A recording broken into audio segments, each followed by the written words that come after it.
เกสุอนุสาสดีภาหุลาภวัตติ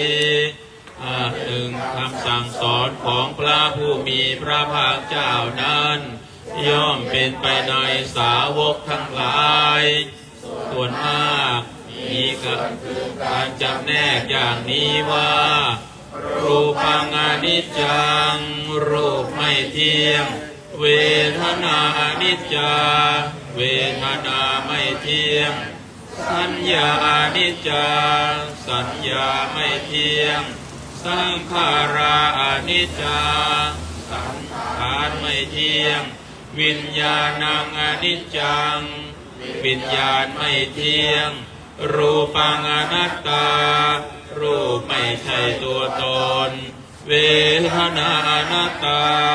เวทนาไม่ใช่ตัวตนสัญญาอนัตตา